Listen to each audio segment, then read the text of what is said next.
On the old moon, the former embodiment of our Earth, the Luciferic beings went through their humanity stage, that is their I development, but did not reach their full developmental goal.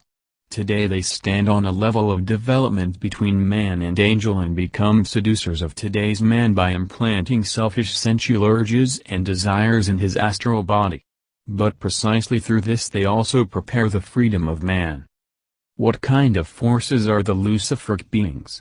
They are such as belong to beings who, during the previous earthly embodiment, in the old lunar period, remained behind in their development, and thus did not enter into the full hardening of earthly existence into which man has entered, but remained at a stage which lies before the materialization of man. Thus they have remained more spiritual with their powers than man is. In their development they have only been able to reach a stage which is more spiritual than the stage at which man undergoes his earthly embodiments. By permeating human nature with their powers, they have caused this human nature to be more spiritual than it ought to be. If these Luciferic forces had not existed, man in his astral body would, in the unconscious forces subordinate to the conscious I forces, have personally spiritualized things, such as the Luciferic forces are, but not such forces as he now has. In his lower nature man has become more spiritual through the Luciferic influence than he would otherwise have been. Man would have received all that he should have received on earth from the powers that are only progressing, but he would not be as spiritual as he is today. He would be without the Luciferic influence.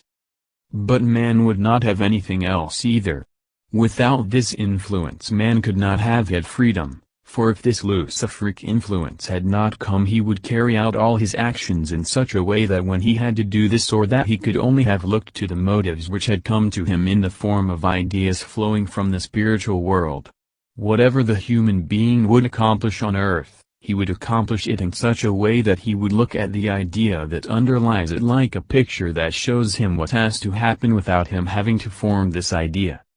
It would be like an inspiration from the higher worlds, and it would have such an effect on him that he could not possibly resist it.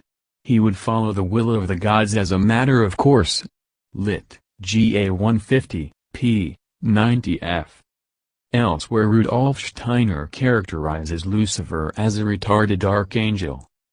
Lucifer is a being which we can designate as an archangel retarded on an earlier stage, Ahriman a being which we can designate as a spirit of personality retarded on an earlier stage.